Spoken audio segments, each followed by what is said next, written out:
आज की क्लास में we will discuss about two methods जो आपके डीसी और एसी सर्किट को सॉल्व करने के लिए यूज किए जाते हैं। तो अभी डिस्कशन कर लेते हैं कि two methods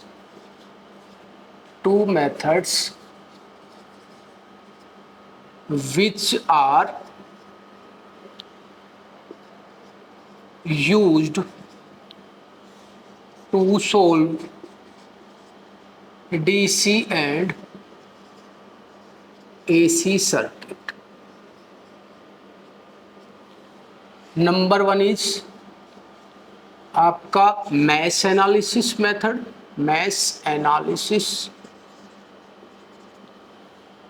method. Number two is nodal analysis method. दोनों ही मेथड एसी और डीसी किसी भी सर्किट को सॉल्व करने के लिए यूज किए जा सकते हैं। Means analysis of any DC और एसी सर्किट। पहले डिस्कशन कर लेते हैं कि डीसी सर्किट क्या है। तो पहले इसको डिस्कशन करने से पहले इसके क्वेश्चन करेंगे, फिर इसके क्वेश्चन करेंगे। बट एसी और डीसी में क्या डिफरेंस है थोड़ा डिस्कशन कर लेते हैं। डीसी मतलब आपका डायरेक्ट करंट।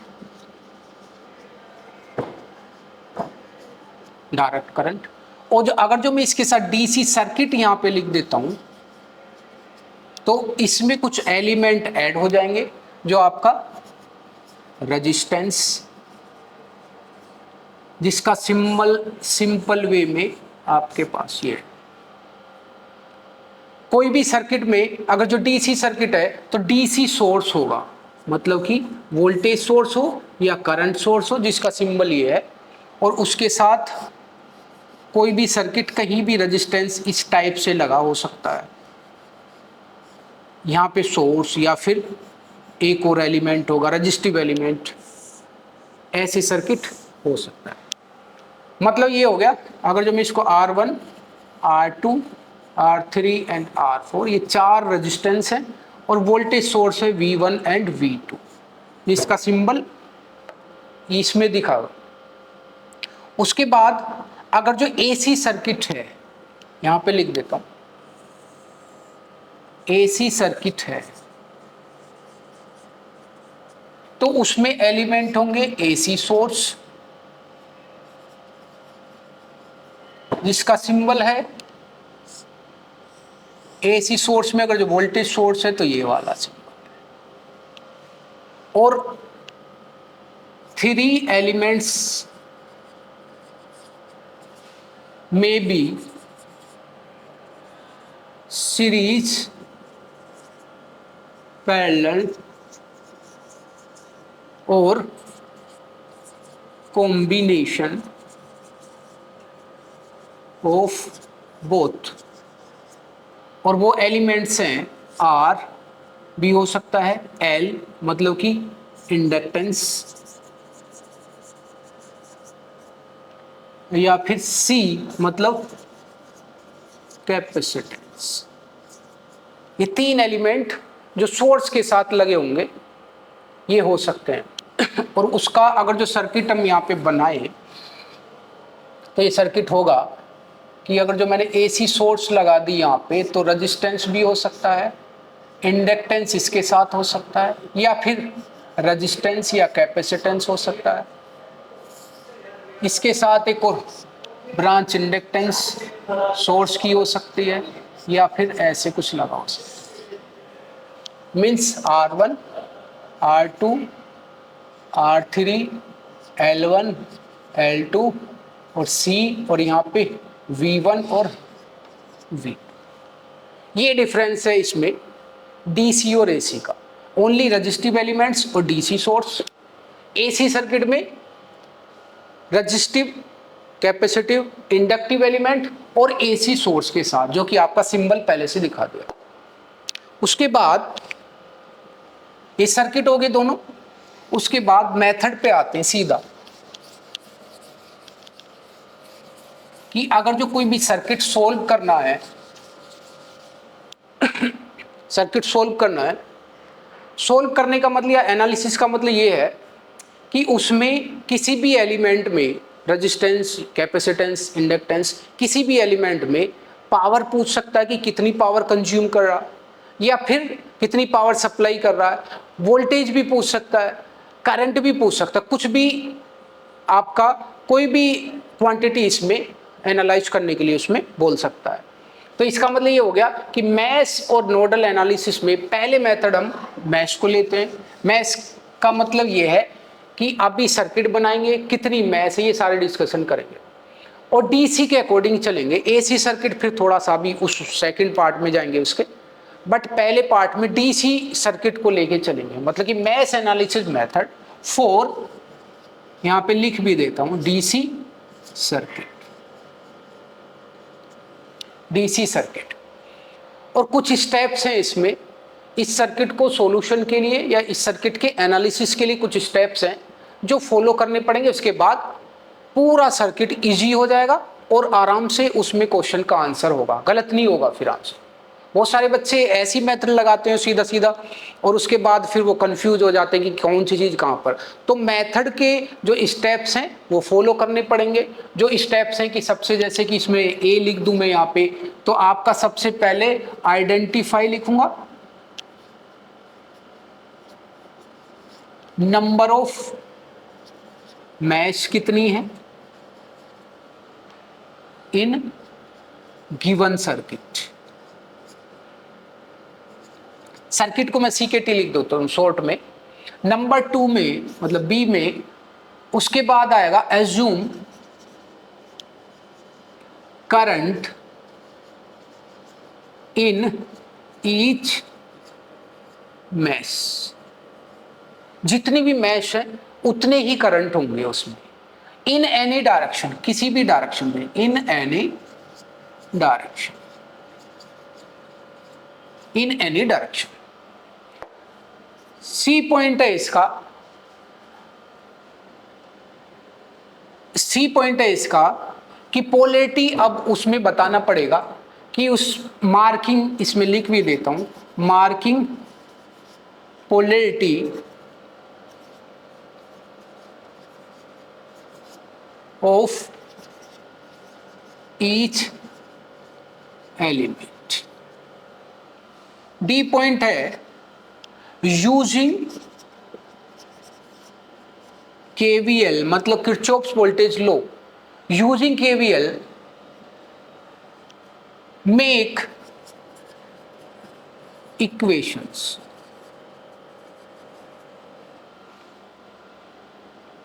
ई पॉइंट है solve these equations and find mass currents। each mass में करंट फाइंड आउट हो जाएगा by using these equations। Next point है after solving equations the unknown quantity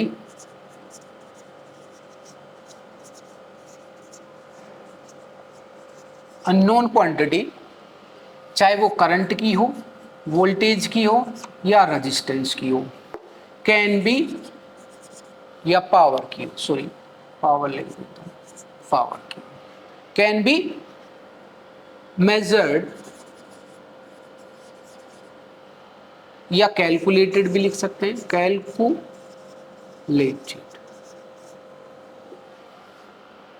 ये स्टेप्स आपके फॉलो करने पड़ेंगे सबसे पहले। उसके बाद एक गिवन सर्किट है, उसके बाद हम ये सारे स्टेप फॉलो करेंगे और सर्किट को सॉल्व कर देंगे। मतलब करंट फाइंड आउट करेंगे, वोल्टेज फाइंड आउट करेंगे, जो भी उसमें अननोन क्वांटिटीज है, पावर, करंट वैल्यू, जो भी इसमें क्वांटिटीज है वो उसमें कैलकुलेट करते जाएंगे। तो एक एग्जांपल ले लेते हैं हम इसके बाद।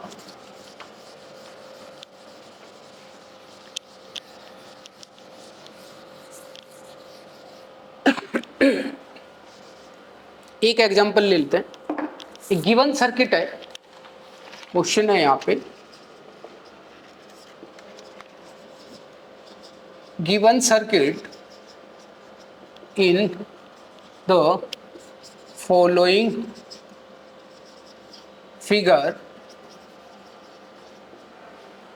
ये फिगर है यहाँ पे, दिस वन इज रेजिस्टेंस, एक और रेजिस्टेंस, एक यहाँ पे रेजिस्टेंस लगा हुआ है, करंट सोर्स दिया हुआ है और एक रेजिस्टेंस इसके पैरेलल में यहाँ पे लगा हुआ है।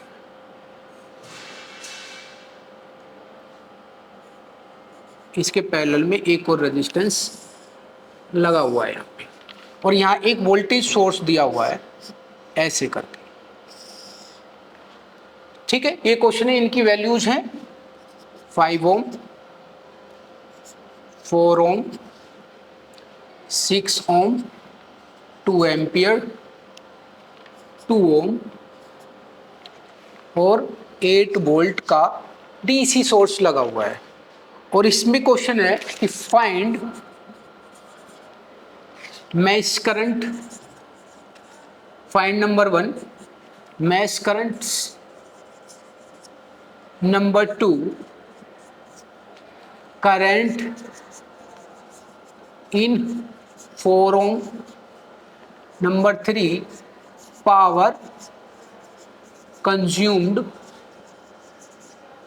बाय 4 ओम रेजिस्टेंस या रजिस्टर। ठीक है, ये हमारे क्वेश्चन है और उसके बाद सॉल्व करेंगे by using this method, mesh analysis. इसको नोडल से भी किया जा सकता है, मैश से भी किया जा सकता है। तो दो ही मेथड हैं जिससे हम सॉल्व करेंगे। और सबसे पहला स्टेप जो है इसका, वो कितनी मैश है। कोई भी करंट की जो एलिमेंट है वो मैश का पार्ट नहीं है, या तो इसको हम कन्वर्ट कर ले या फिर पूरे इस तरीके से मैश बनाए। मतलब ये कहने का ये है कि एक मैश तो यहाँ पे दिख रही है ये, और दूसरी मैश यहाँ से ऐसे दिख रही है। तो या तो मैं इसको करंट सोर्स को जिसके पैरेलल में रेजिस्टेंस है उसको कन्वर्ट कर लूँ वोल्टेज सोर्स में, तो दो मैश हमको दिखेंगी, सीधी सीधी दो मैश दिखेंगी। तो इसका मतलब फर्स्ट प्राइमरी हम क्या करते हैं, इसको कन्वर्ट कर लेते हैं करंट सोर्स को वोल्टेज सोर्स में। तो सर्किट आपका ऐसा दिखेगा, same voltage source, same resistance आपका, सेम। ये पहली मैश है। दूसरी मैश का पार्ट ये है, जब उसको कन्वर्ट करेंगे तो वोल्टेज सोर्स के सीरीज में वो आ जाता है, और वोल्टेज सोर्स की डायरेक्शन जो पोलैरिटी है आपकी वो करंट की डायरेक्शन पे डिपेंड करती है। मतलब कि 2 एम्पीयर करंट अपवर्ड जा रहा है, तो मतलब ये वाली प्लेट आपकी ऊपर वाली पॉजिटिव होगी या नीचे वाली नेगेटिव होगी, सिंपल वे में। तो यहाँ पे 2 ओम सेम रेजिस्टेंस आ जाएगा, और 6 ओम के ये सीरीज में लगा हुआ है, और ये 4 ओम है पहले से ही, 5 ओम है, और ये 8 वोल्ट की बैटरी या डीसी सोर्स लगी हुई है। तो दिस सर्किट आपका सीधा सीधा ये दिख रहा है, मतलब कि दो बॉक्स दिख रहे हैं, मतलब दो मैश हो गई इसमें। तो इसको मैं अभी सेम सोल्व करूंगा। अब दूसरा स्टेप है कि इसमें एज्यूम करेंगे ईच मैश में करंट की डायरेक्शन और करंट को एज्यूम करेंगे। मतलब ये हो गया कि सर ये दो मैश, और मैश के नाम भी लिख देते हैं। यहाँ पॉइंट को ए लिख देता हूं मैं, बी लिख देता हूं, सी हो गया, डी हो गया, ई और एफ। अब मुझे इजी हो जाएगा कि कौन सी मैश में कैसे मैं करंट ले रहा हूं और कैसे एज्यूम कर रहा हूं, पोलैरिटी भी उसको बना लूंगा। तो अगर जो किसी भी डायरेक्शन में मैंने एक मैश में इसमें करंट एज्यूम कर लिया I1, और दूसरी में इधर डायरेक्शन में मैंने I2 एज्यूम कर लिया, मतलब कि देयर आर, सॉल्यूशन में लिखेंगे यहाँ पे solution, there are 2 mesh in given circuit. इस सर्किट में 2 मैसेज है। नेक्स्ट पॉइंट है आपका assume current I1 and I2 in direction as show, जो फिगर में डायरेक्शन दिख रही है उसके अकॉर्डिंग मैंने इसमें I1 I2 करंट एज्यूम कर लिए। और उसके बाद का जो स्टेप है कि पोलैरिटी हम बना लेते हैं। ये पहले ये देखते हैं कि जो ये एज्यूम किया है I1 करंट, वो इस पूरे लेफ्ट हैंड में, पूरे लेफ्ट साइड में जाके I1 मैं इसको यहाँ पे ऐसे दिखा देता हूँ, और ये इसके साइड में ऐसे राइट साइड में बिल्कुल दिखा देता हूँ। और अगर जो इसमें मुझे ये करंट मेजर करनी है तो ये करंट आउटगोइंग जो करंट है वो इनकमिंग का सम है, मतलब कि दो करंट इनकमिंग आ रहे हैं तो outgoing will be sum of these two, I1 and I2। इसमें भी करंट आ गया, इस पूरे ब्रांच में भी आ गया, इस पूरे ब्रांच में भी आ गया, और इस ब्रांच में भी आ गया। ठीक है। और उसके बाद क्या करेंगे कि जब करंट ऐसे फ्लो हो रहा है तो रेजिस्टेंस में करंट जो एंटर करेगा प्लस से और जो लीव करेगा माइनस से, इसकी पोलैरिटी भी आ गई, same to same enter minus, same to same ऐसे जा रहा है तो ये प्लस एंड माइनस और ये प्लस एंड माइनस, सबकी पोलैरिटी हमारी आ गई। यहाँ पे प्लस माइनस पहले से गिवन है। उसके बाद जो नेक्स्ट स्टेप है कि by using KVL in mesh, by using KVL in mesh 1, जिसका नाम है A, B, E, F और A, ये वाली एक मैश होगी। उसके बाद जब KVL यूज करेंगे तो वोल्टेज इसका लेंगे, इसके अक्रॉस वोल्टेज, इसके अक्रॉस वोल्टेज, सभी का सम को मैं 0 कर देता हूं। तो मतलब ये है कि इनकी पोलैरिटी देखते हैं कि मैं एंड पॉइंट को लेके चलता हूं, इस डायरेक्शन में जाऊंगा तो एंड पॉइंट, मतलब कि 8 वोल्ट का सोर्स है तो 8 प्लस का आ गया, उधर में माइनस के voltage across each resistance will be equal to IR के अकॉर्डिंग, मतलब I की वैल्यू है I1 और R की वैल्यू है 5, ये हो गया IR। माइनस के फिर इधर जाऊंगा तो माइनस पॉइंट है यहाँ पे, माइनस के 4 और I1 प्लस I2, 3 ही एलिमेंट है इस मैश में जिनका sum, algebraic sum will be equal to 0। उसके बाद इसको सोल्व कर लेंगे। 8 माइनस के 5 I1 माइनस के 4 I1 माइनस के 4 I2 इक्वल टू 0। माइनस की ये 5 एंड 4 है, माइनस के 9 I1 बचा, माइनस के 4 I2 हुआ और इक्वल टू जाएंगे तो माइनस के 8, माइनस कॉमन ले लेंगे तो 9 I1 प्लस के 4 I2 इक्वल टू 8। इक्वेशन 1 हो गई, पहली मैथ की इक्वेशन ये होगी। दूसरी मैथ में चलते हैं। यूजिंग KVL इन मैथ 2, दूसरी मैथ में जाएंगे तो आपका इसका नाम भी दिया हुआ हमने BCDEB, पूरा क्लोज एक मैश होगी। आप समझ भी सकते हैं कि एक पूरा जो बॉक्स दिख रहा है ये मैश है और पूरा का पूरा कंप्लीट यहां से गए हम यहाँ पे कंप्लीट हो रहा है, जैसे पहले वाला मैश था। इसमें सेम जाएंगे, अगर जो क्लॉकवाइज डायरेक्शन में KVL यूज करता हूं तो एंड पोलैरिटी को देखूंगा, एंड पोलैरिटी एंड पोलैरिटी। तो इसमें 4 एलिमेंट है, 1 2 3 4 एलिमेंट है, 4 एलिमेंट्स। तो इससे चलेंगे तो प्लस का 4 आएगा। करंट कितना है इसमें, I1 प्लस के I2 पहले से डिसाइडेड है, और इसमें प्लस के 6 है। करंट कितना I2 इस ब्रांच में, इसमें प्लस के 2 है, I2 करंट हो गया। माइनस के इस वोल्टेज की वैल्यू तो हमने देखी नहीं, कितना वोल्ट था, 4 volt. V equal to IR से 2 एम्पियर का करंट था तो उसमें 2 × 2 4 वोल्ट का इसमें सोर्स हो गया, मतलब एंड पोलैरिटी के अकॉर्डिंग 4 वोल्ट इसमें आ गया यहाँ पे 0। Algebraic sum will be equal to 0। इसको सोल्व कर लेंगे। 4 I1 प्लस के 4 I2 प्लस के 6 I2 प्लस के 2 I2 और ये इक्वल टू 4 हो गया। ये 4 I1 प्लस के ये हो गए 4 6 और 2 कितने हो गए 12 हो गए, और I2 equal to 4। Number 2 equation, ये 2 इक्वेशन होगी 2 मैथ्स में।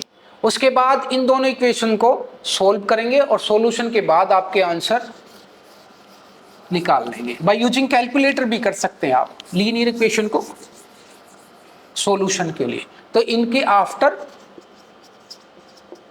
solving equation 1 and 2 आपके I1 और I2 दोनों का आंसर आ जाएगा। इनके आंसर्स हैं, आफ्टर यूजिंग कैलकुलेटर इनके आंसर आएंगे 0.869 एम्पियर और दूसरा आंसर है 0.043 एम्पियर।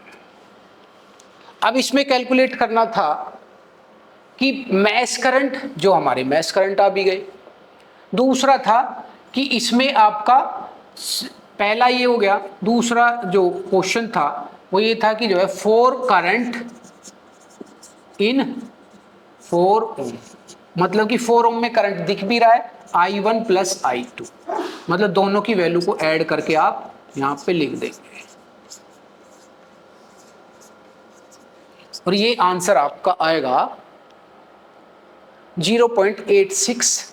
ये ऐड कर लो, ये हो गया आपका 12, 11, 9, ये 0.912 एम्पियर आया टोटल करंट अक्रॉस 4 ओम। ठीक है, तीसरा पॉइंट है आपका इसमें कैलकुलेशन के लिए, पावर मेजर कर लो। तीसरा है कि पावर कैलकुलेट कर लो, power in 4 ohm will be equal to, इसमें जितना करंट है, इसमें करंट कितना है 4 ओम में, I1 प्लस I2 का स्क्वायर इंटू 4, इसके अक्रॉस, किसके अक्रॉस निकालें, 4 ओम के अक्रॉस, मतलब कि I स्क्वायर यूजिंग, यहां मैं लिख भी देता हूं, using P equal to I square R formula use करेंगे। उसके बाद I1 प्लस I2 की वैल्यू पहले से हमने कैलकुलेट कर ली, तो 0.912 का स्क्वायर इंटू 4, जिसकी वैल्यू आएगी आपके पास 3.776 वोट आएगी इसकी वैल्यू। ये final by using mesh analysis ये क्वेश्चन हो गया। पहला स्टेप था आपका करंट इन ईच मैश, दूसरा था करंट इन 4 ओम जो कैलकुलेट होगी और पावर होगी। यहाँ ये क्वेश्चन कंप्लीट हो गया। नेक्स्ट लेक्चर में हम डिस्कस करेंगे दूसरा मेथड, नोडल एनालिसिस मेथड, जो आपका सेम सर्किट को सोल्व करने के लिए यूज किया जाएगा। मतलब कहने का मतलब ये हुआ कि मैश लगा लो वहां पे, चाहे आप नोडल यूज कर लो, दोनों किसी भी सर्किट को सोल्व करने के लिए दोनों मेथड यूज किए जा सकते हैं। मतलब जो क्वेश्चन मैश से हो सकता है वो नोडल से भी हो सकता है और जो नोडल से हो सकता है वो मैश से भी हो सकता है। We will discuss about nodal analysis method in next lecture. Thank you.